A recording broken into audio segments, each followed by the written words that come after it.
Baik, selamat pagi Bapak Ibu semuanya. Hari ini kita pertemuan ketiga untuk mata kuliah Business Plan dan Product Development ya. Kita akan membicarakan singkat mengenai pemahaman visi dan misi bisnis. Ini singkat saja saya beritahukan untuk awalan dari perkuliahan kita besok pagi ya. Pertama mengenai definisi dari visi bisnis. Visi bisnis itu adalah gambaran ideal masa depan mengenai perusahaan yang nantinya dari visi itu akan mengarah pada keputusan strategis dan operasional. Makanya kalau Bapak Ibu lihat di sebuah perusahaan, sebuah kampus, sebuah pabrik, itu harus selalu ada visinya dulu. Karena apa? Karena visi yang jelas itu nanti akan memandu dari arah perusahaan, akan meningkatkan motivasi karyawan dan memperkuat identitas dari merek di pasar. Contohnya, Apple itu ya produk dari iPhone itu akan menciptakan produk inovatif. Jadi Apple itu walaupun apa namanya saingannya sangat banyak yaitu dari Android, tapi dia tetap fokus untuk menciptakan produk yang inovatif. Jadi Apple, jadi iPhone, bahkan iPhone itu menjadi sekarang standar dari sebuah kualitas manusia. Kalau Anda udah pakai HP iPhone, berarti Anda udah dianggap sebagai orang kaya. Nah, seperti itu. Itu dari visi awalnya karena dia menciptakan produk yang inovatif. Kemudian Google itu mengorganisir informasi dunia. Dari visi awalnya untuk mengorganisir informasi dunia. Makanya Google itu ada namanya search engine. Ya, Google. Karena semua informasi ada di situ. Termasuk sekarang ada ChatGPT ya. Dan selanjutnya. Walaupun sebenarnya search engine banyak. Tapi kita tahunya adalah Google yang paling ramai ya. Kemudian setelah visi ada yang namanya misi. Misi itu mendefinisikan mengenai tujuan utama perusahaan, memberikan arahan bagi semua kegiatan strategis yang dilakukan oleh perusahaan. Ya, dan misi ini akan mendukung orientasi strategis, menyelaraskan visi operasional dan membantu dalam menentukan prioritas serta alokasi sumber daya. Misinya apa? Nah, itu adalah langkah yang harus kita lakukan dalam upaya untuk mencapai visi perusahaan. Nah, kemudian ini adalah perbedaan visi dan misi. Oke, dalam perbedaan jangka panjang dan jangka pendek, visi itu fokus pada aspirasi masa depan yang lebih jauh. Sedangkan misi itu berorientasi pada tujuan harian. Ya, kenapa? Kalau Bapak Ibu lihat yang namanya visi itu contohnya sekarang tahun 2024, maka kita harus sudah bisa melihat visi ke depan, yaitu misalnya tahun 2030 akan bersaing dan maju pada taraf internasional. Jadi kalau visi itu udah melihat nanti 2030 mau jadi apa, nah kelihatan. Kalau misi itu yang kita laksanakan harian. Paling panjang ya tahun depan mau seperti apa, semester depan mau seperti apa, nah, itu visi ya. Kemudian keterkaitan antara visi dan misi bahwa keduanya saling melengkapi untuk membangun dasar kuat dalam strategi dan pencapaian dari tujuan perusahaan. Nah, dalam perumusan visi, ya ini perumusan visi ya, yang penting adalah ada identifikasi nilai inti. Jadi menentukan apa yang mencerminkan identitas perusahaan. Contohnya, kayak kampus kita, kampus ISB Atma Luhur. Dari namanya Atma Luhur. Ya, maka visi dan identifikasi dari nilai inti kita adalah kampus yang berbudi luhur. Ya, jadi ada intinya apa. Nah, kemudian kita melakukan analisis lingkungan eksternal. Jadi kita analisis untuk memastikan bahwa kita memahami faktor luar yang nanti akan mempengaruhi dari perusahaan.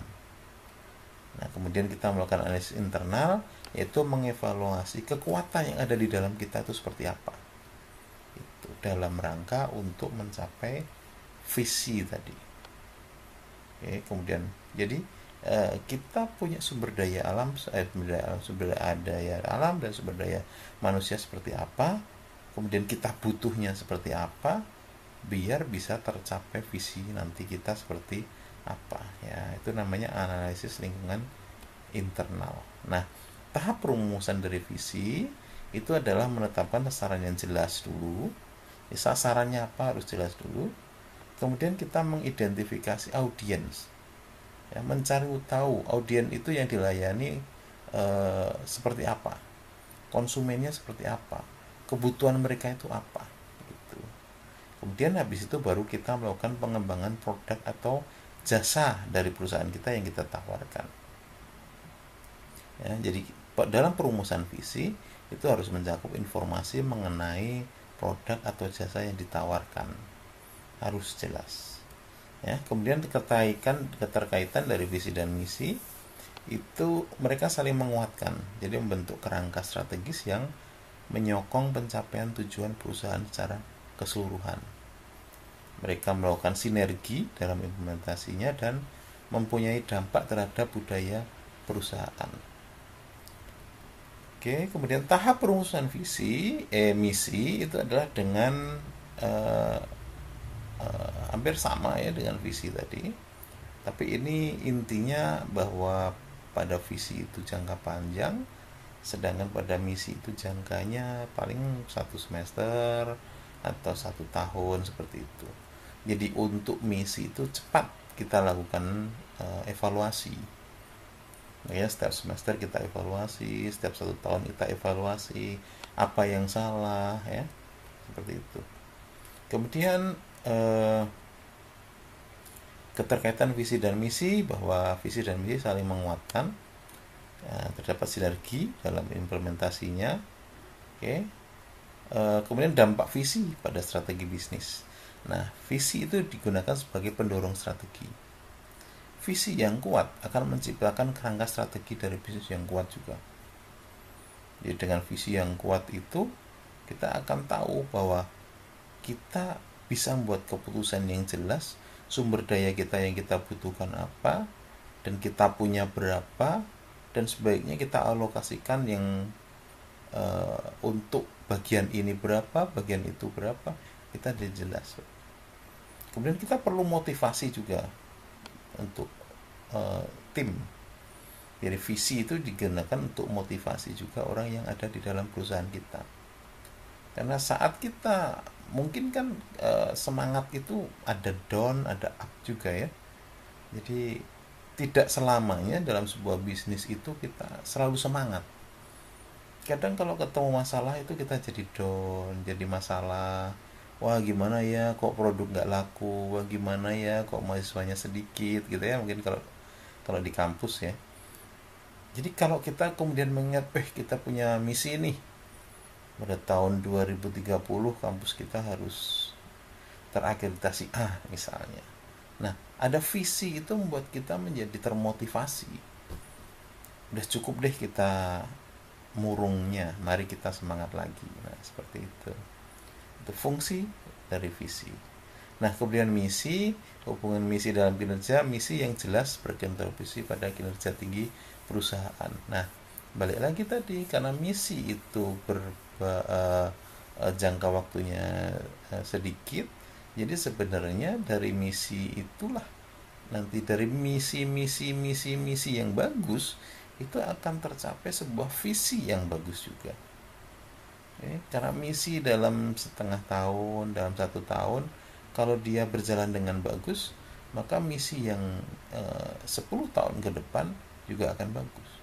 Jadi sebaiknya visi itu kita gunakan sebagai pemicu motivasi, tapi misi inilah yang kita harus tetap fokus. Misi ini yang harus kita sukseskan, seperti itu ya. Nah, untuk mengukur efektivitas dari visi dan misi, kita lakukan evaluasi. Ya, kita tentukan dulu yang pertama hubungan visi, misi, dan tujuan strategis. Nah, pas apa tujuan strategis? Tujuan strategis itu termasuk indikator yang kita pakai apa, KPI-nya yang kita pakai apa, ya. Dari setiap semester harus apa? Contohnya kalau di kampus ya jumlah dari lulusannya yang lulus tepat waktu berapa, itu ada KPI-nya. Jumlah dosen yang melakukan penelitian berapa, itu ada KPI-nya. Jumlah dari mahasiswa yang mendapatkan IPK di atas 3 ada berapa. Nah, seperti itu ya, harus jelas ada tujuan strategis dari perusahaan. Atau misalnya kalau misalnya kita ambil perusahaan motor misalnya, jelas dalam satu bulan misalnya si A ditarget untuk menjual 10 motor misalnya. Kalau dia tercapai, apa evaluasi ke depannya? Kalau misalnya dia cuma bisa menjual 5 motor saja, apa evaluasi ke depannya? Jadi ada metode evaluasi untuk setiap yang terjadi pada perusahaan. Nah, kemudian pengukuran kinerja dari visi dan misi, kita harus ada yang namanya indikator tadi. Tercapai atau tidak. Nah, oke. Kemudian visi misi dalam pengembangan produk. Inovasi dari produk itu sangat penting agar kita bisa terus bertahan. Ya. Jadi kadang yang penting dari kita dari sebuah perusahaan itu adalah bertahan hidup. Itu yang paling penting. Karena apa? Karena contohnya pada waktu kemarin COVID itu banyak perusahaan yang gulung tikar, ya, dan banyak perusahaan yang tidak untung. Tapi dengan perusahaan bisa bertahan hidup saja, itu masih jauh lebih penting. Mungkin mereka bertahan hidup dari penjualan yang sebelumnya tradisional harus ngantri, ya. Kemudian mereka penjualannya dengan online, pengembangan produknya juga yang baru, inovasi produknya juga baru yang kira-kira bisa dijual online, ya. Kemudian misi juga diperlukan. Mungkin awalnya misinya penjualannya misalnya laku 50 setiap bulan. Nah, awalnya seperti itu. Tapi mungkin karena ada COVID kemudian misinya berubah. Misalnya kemudian penjualan dengan online 30, penjualan dengan offline 20. Nah, sama-sama misinya menjual 50 barang, tapi dipecah menjadi dua, yaitu bahwa yang online 30, yang offline 20 misalnya. Nah, itu adalah inovasi produk dalam rangka tetap kita untuk bisa mencapai misi dan visi tadi. Nah, kemudian sukses melalui visi dan misi yang jelas. Ini sebenarnya sudah real. Merupakan sebuah kenyataan bahwa sebuah perusahaan yang sukses hanya yang mempunyai visi dan misi yang bagus. Kalau Anda bekerja di sebuah perusahaan yang, Pak, visi misi ke depan apa? Udah, yang penting kita jalan. Percaya deh, tidak akan lama. Karena kita harus jelas mempunyai visi misi jelas, kita harus mempunyai orang di dalam yang mengatur dengan jelas, baru kita bisa berbicara mengenai pengembangan sebuah perusahaan. Contohnya ini perusahaan yang sukses kayak Starbucks. Starbucks itu banyak sekali di mana-mana di demo misalnya, yang masalah agama, masalah apalah. Tapi nyatanya Starbucks tetap berdiri. Banyak yang namanya penjual kopi, penjual di luar sana banyak. Dan Starbucks menggunakan inovasi yang baru. Selain jualan kopi, dia jualan kue, dia jualan minuman-minuman yang lain, varietas-varietas yang baru yang disukain orang. Kemudian dia memberikan fasilitas internet yang sangat kencang, sehingga orang nggak cuma minum kopi di situ, tapi juga bekerja di Starbucks. Jadi kalau Anda di kota-kota besar, ya, orang duduk di Starbucks itu bukan hanya ngobrol, tapi kerja. Ya, karena kerja itu tidak perlu di kantor sekarang, kerja bisa jadi di toko kopi, di Starbucks sambil bekerja, karena di situ internet gratis, di situ listrik tinggal nyolok ya. Jadi itu untuk penerapan dari visi dan misi yang jelas. Oke, kemudian studi kasusnya di sini kita punya analisis visi dari Apple. Visi Apple itu mengedepankan inovasi, berfokus pada menciptakan pengalaman pengguna yang luar biasa di teknologi dan real. Itu udah terbukti bahwa iPhone itu teknologinya sangat luar biasa. Anda mau mencuri HP iPhone punya orang, sebentar juga akan ketahuan HP-nya itu di mana. Anda nggak bisa, karena teknologinya yang luar biasa. Kemudian ada peran misi dalam inovasi.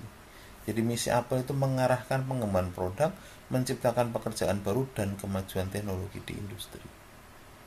Kepemimpinan pasar teknologi dengan visi dan misi yang kuat, Apple mau mempertahankan posisi sebagai pemimpin dalam inovasi teknologi global. Ya, ini sudah jelas dan nanti kita akan berdiskusi langsung besok pagi ya mengenai Apple ini. Kemudian ada Starbucks juga. Ya, ini akan kita diskusikan besok pagi. Kemudian challenge in formulating vision dan mission. Jadi ada tantangan umum dalam perumusan visi dan misi.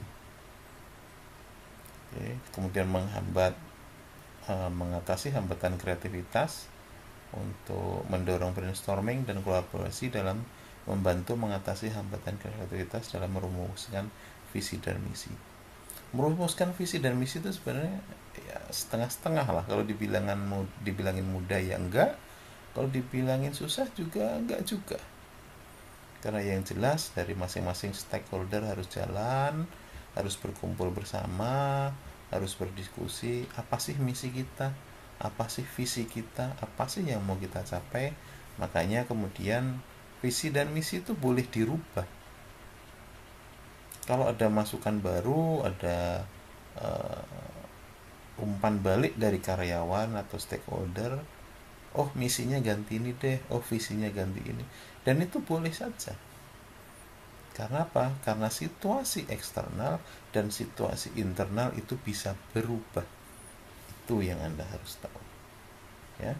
Nah, ini kesimpulan dari pertemuan kita hari ini bahwa rumuskan visi yang inspiratif. Nah, itu visi harus mencerminkan aspirasi jangka panjang dan mampu menginspirasi karyawan, menjadikannya panduan bagi sebuah keputusan. Kemudian misi itu harus jelas, bisa membantu perusahaan menetapkan prioritas dan arah operasional dan memudahkan pengambilan keputusan yang strategis. Ya, kemudian perlu adanya evaluasi dan revisi yang berkala. Ya, perlu dari stakeholder duduk minimal ya 1 semester sekali atau 1 tahun sekali untuk melihat lagi apakah misi dan visi kita masih realistis ya. Jadi satu kata yang paling penting dari visi misi adalah realistis dan bisa dicapai.